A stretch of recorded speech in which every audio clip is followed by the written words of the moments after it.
On the menu today, we're making a beetroot carpaccio. This is a nice easy Christmas starter that suits everyone as it's gluten-free and vegan. So we'll start off with the beetroot. We're just going to trim off these stems and leaves here.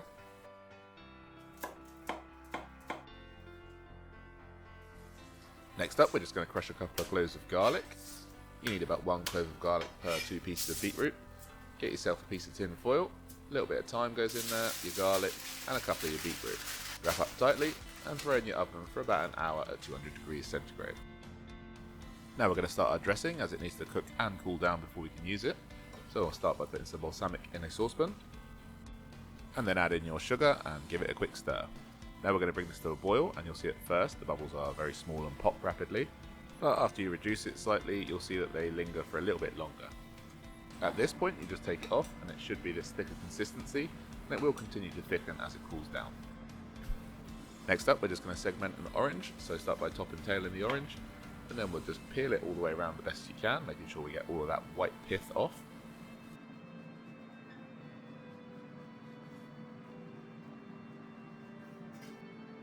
Okay, now we're just going to cut each segment out, going in between these white lines here, angling towards the centre of the orange.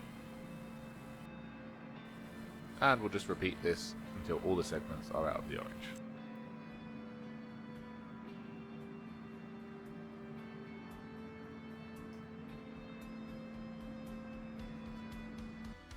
Moving back to that beetroot that we had roasting in the oven, you just want to check that this is tender. You can use a fork or a skewer to pierce all the way through the middle, and you can see here I've just roasted this golden beetroot as well.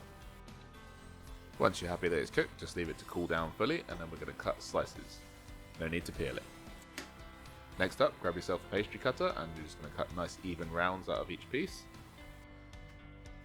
All of this can be done the day before, leaving you just to assemble it on the day. You don't want to do it too early, otherwise the purple beetroot will bleed into the golden, and also the dressing needs to be done last minute as it will run. And that's quite literally it. It's that easy. It's time to plate. See you next week.